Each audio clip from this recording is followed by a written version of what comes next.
बिस्मिल्लाहिर्रहमानिर्रहीम अस्सलाम वालेकुम। मैं हूं आपके साथ मोहम्मद मुदस्सिर। तो आज मैं आपके साथ हाजिर हुआ कि लेटेस्ट और बहुत ही ख़ास इन्फॉर्मेशन के साथ, ख़ासतौर पे उन लोगों के लिए जिन लोगों का नाम पंजाब यूनिवर्सिटी की फर्स्ट मेरिट लिस्ट में आ चुका है और अभी तक परेशान है कि पंजाब यूनिवर्सिटी के अंदर कैसे डॉक्यूमेंट सेंड करने हैं, कौन कौन से डॉक्यूमेंट रिक्वायर हैं, क्या हमें खुद जाना पड़ेगा, फ़ी हमने कौन से बैंक में सबमिट करवानी है, क्या इधर ही हम सबमिट करवा दें अपने घर में रहते हुए या हमें उधर जाना पड़ेगा, क्या चलान फॉर्म हमें कहाँ से मिलेगा और क्या क्या डॉक्यूमेंट्स रिक्वायर हैं। ये सब क्वेश्चन के आंसर जानने के लिए मैं आपके साथ हाजिर हुआ हूँ ताकि आपको इस वीडियो के अंदर मैं सब क्वेश्चन के आंसर क्लियरली बता सकूँ।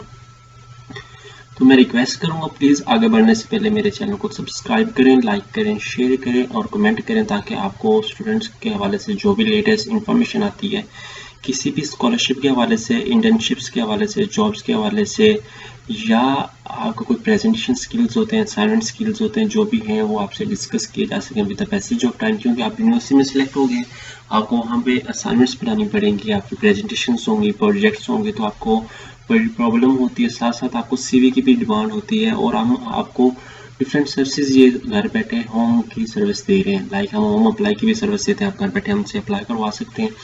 बहुत सारे स्टूडेंट ने हमने अप्लाई भी करवाया, हमने अप्लाई भी किया और माशाल्लाह बहुत ज़्यादा स्टूडेंट का नाम भी आया और उन्होंने हमें पर्सनल मैसेज भी किया। सर आपका बहुत बहुत शुक्रिया। तो इस हवाले से रिक्वेस्ट करूँगा चैनल को सब्सक्राइब कीजिएगा, लाइक कीजिएगा और पूरी इस वीडियो को लाजमी देखिएगा।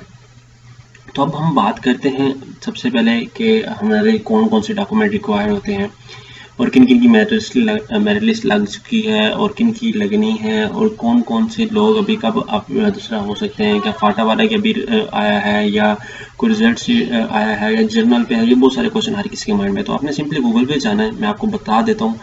आप पंजाब यूनिवर्सिटी के हवाले से जैसे भी लिखेंगे तो आपकी मैं सबसे पहले तो बता देता हूँ, कई लोगों को ये भी नहीं पता होता कि लिस्ट कैसे डाउनलोड करनी है या अपना नाम कैसे देखना है।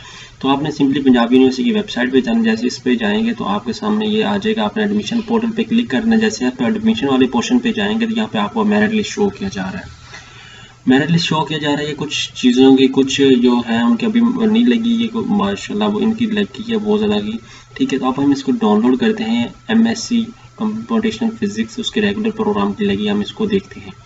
ये हमारे पास डाउनलोड होकर आती है। हम इसको बात डिस्कस करते हैं कि हमें क्या क्या डॉक्यूमेंट्स रिक्वायर है। हम उस पर बात करते हैं कि सबसे पहले तो हमें यूनिवर्सिटी जाना पड़ेगा या नहीं जाना पड़ेगा, इसके अंदर आपको नहीं बताया गया। ठीक है, तो मैं आपके सामने एक और लिस्ट शेयर करता हूँ। ये BS प्रोग्राम के लिए है, ये शेयर किया BScs के लिए है। तो ये आपको बता दूँ कि सबसे पहले जो पॉइंट 1 है वो आपको बता दूँ। Any candidate who is found at any time to have obtained admission by making misstatement in the admission form or by willful, कोई भी अगर आपको वो बताना चाह रहे हैं, कोई भी आपके अंदर कोई जब अप्लाई किया है, कोई भी मिस्टेक की है और जब आप डॉक्यूमेंट हमारे पास लेके आते हैं, अगर उनमें कोई प्रॉब्लम है, आपका कोई डॉक्यूमेंट मैच नहीं हो रहा, तो आपका एडमिशन कैंसिल किया जाएगा। सबसे पहले आपने डॉक्यूमेंट अपने करवाने क्लियर। उसके बाद जब आपके डॉक्यूमेंट क्लियर होंगे तो उसके बाद आपको चलान फॉर्म मिलेगा। अब जो सेकंड पॉइंट क्या कह रहा है, original document, academic documents and academic documents में क्या रहता है, अगर आपका डोमिसाइल है तो वो भी साथ लेके जाना है। आपका बे मस्ट है, आपका मैट्रिक का result card, original result card और उसकी दो कॉपियाँ भी करवा लें तो वो बेस्ट है, क्योंकि सबमिट करवाने होते हैं वहाँ पे। ओरिजिनल मैट्रिक का रिजल्ट कार्ड, FSC का रिजल्ट कार्ड, अगर इंटर फर्स्ट पार्ट का है तो आपका पास तो वो भी आप लेके जाएं।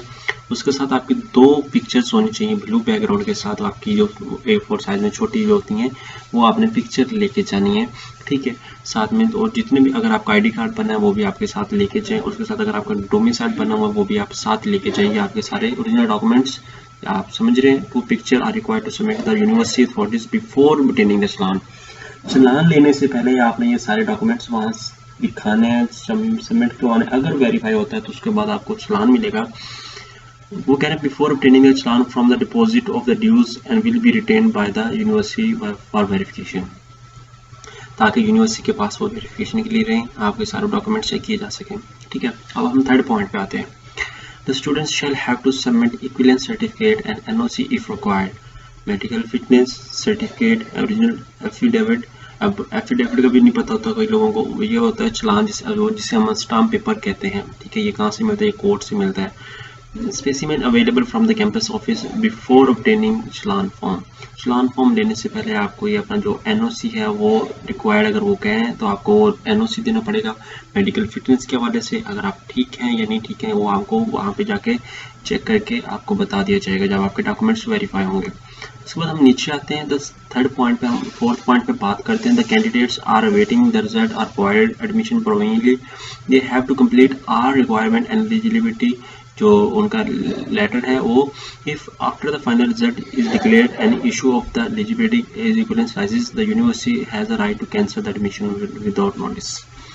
कि यूनिवर्सिटी के पास राइट है कि अगर आपका जो एडमिशन सेकंड, खासतौर पे कुछ लोगों ने अपनी तरफ से मर्जी से मार्क्स अपडेट किए होंगे, उनको नहीं पता होगा रिजल्ट के हवाले से, कई लोगों ने अपडेट ही नहीं किए, तो उनके लिए ये अपॉर्चुनिटी है। उनको ये बता रहा हूँ कि अगर आपने गलत मार्क्स इंटर किए हुए या आपके डॉक्यूमेंट के साथ आपके ओरिजिनल मार्क्स अपडेट नहीं हुए तो आपका एडमिशन विदाउट किसी नोटिस पे आपको कैंसिल कर दिया जाएगा आपका एडमिशन। अब बात आती है फीस स्ट्रक्चर पे। द स्टूडेंट शेल पे देयर ड्यूज अमाउंटिंग RS 32,587 आपने 32,587 रुपये हबीब बैंक गुजरांवाला कैंपस बहुत, आपने जिस कैंपस लाया PU के लाहौर कैंपस में आपका एडमिशन हुआ है तो आपने PU की लाहौर कैंपस के अंदर ब्रांच होगी, उसके अंदर आपने चलान पे करना है। उसके बाद क्या करना है, obtaining necessary challan from the office before close of the banking all of the, आपने 15 अक्टूबर से पहले बैंक क्लोज होने से पहले आपने अपना चलान वहाँ पे जाना है डॉक्यूमेंट्स लेके। रिक्वेस्ट करूँगा कि कल ही चले जाएं क्योंकि रश होता है तो काम नहीं होता, तो इस हवाले से आप कल जाएं, वहाँ पे जाके उनको डॉक्यूमेंट्स अपने वेरीफाई करवाएं, चलान लें, सबमिट करें और एक कॉपी आपने वहाँ पे सबमिट करवा के आनी है यूनिवर्सिटी वालों को, जो यूनिवर्सिटी कॉपी नाम से है, आपने वो लाजमी सबमिट करवाना ताकि आपकी फ़ी वेरीफाई हो सके। Students are required to submit one part of the paid challan in the same office after payment of the dues payment करने के बाद आपने वहाँ पे एक अपनी कॉपी वहाँ पे सबमिट करवा के आनी है। उसके बाद those who do not deposit their dues within the period of the fail to deposit the paid challan shall lose their right to admission. ये हाईलाइट है खास तौर पे, ये पॉइंट बहुत ही एनर्जेटिक है, इस पे फोकस करें। जो लोग अपनी टाइम पे अपनी फीस सबमिट नहीं करवाएंगे उनके लिए ये पॉइंट है कि आपका एडमिशन कैंसिल हो सकता है। और मोस्टली यूनिवर्सिटी में होता भी ऐसे है कि जो वेटिंग में होते हैं, जो ऊपर वाला फर्स्ट या सेकंड मेरिट लिस्ट में फीस सबमिट नहीं करवाता तो वो वेटिंग वाला ऐड अप करके उसको मैसेज चला जाता है कि आप अपनी फीस सबमिट करवाएं आके, ठीक है। उसके बाद 8th पॉइंट पे आते हैं, the university reserves the right to correct any typographical error omission ETC। University के पास एक राइट है, हक है कि अगर कोई भी एरर आता है, कोई भी प्रॉब्लम होती है टाइपिकल, तो वो उसको क्लियर करेगी आप टाइप करते वक्त। Next merit list if required will be displayed on Monday 19 October 2020। Next जो मेरिट लिस्ट है वो 19 अक्टूबर को डिस्प्ले की जाएगी। As the original documents will be retained by the university for verification purpose, all selected candidates are advised to keep photocopies of their original documents with them before submitting the same university. आपको ये मैं request करूँगा, आपने क्या करना है कि जो चलान आपने पे करना है या डॉक्यूमेंट्स आपने सारे लेके जाने हैं, डॉक्यूमेंट्स आपके खास तौर पे उनकी 2-2 कॉपियाँ आपने फोटो कॉपी करवा के लेके जानी है। यूनिवर्सिटी आपने ओरिजिनल डॉक्यूमेंट्स सबमिट नहीं करवाने, आपने वहाँ पे ओरिजिनल डॉक्यूमेंट्स जस्ट चेक करवाने हैं। ओरिजिनल डॉक्यूमेंट्स आपने अपने पास रखने और उनका ख्याल भी रखने, क्योंकि वहाँ पे रश होगा। आपने डॉक्यूमेंट्स अपने लूज़ नहीं कर देने, वो आपकी डिग्री होती है और बाद में बड़ी मुश्किल वजह से वो डॉक्यूमेंट्स आपके बनते हैं। तो आपने इस बात का लाजमी ख्याल रखना है कि कोई भी बात, कोई भी पॉइंट आपकी मिस ना हो और कोई भी आप मिस्टेक ना कर पाएँ, और हर बात को फोकस करके एक अच्छे तरीके से आप उसको करें सॉल्व। तो होप्स हो कि आपको ये हमारी वीडियो बहुत अच्छी लगी होगी, और इस तरह की मज़ीद इन्फॉर्मेशन और क्वेश्चन आंसर के लिए हमारे कमेंट सेक्शन में आप कमेंट कर सकते हैं। जज़ाकल्लाह, शुक्रिया, अल्लाह हाफ़िज़। Subscribe now and press the bell icon. Never miss an update.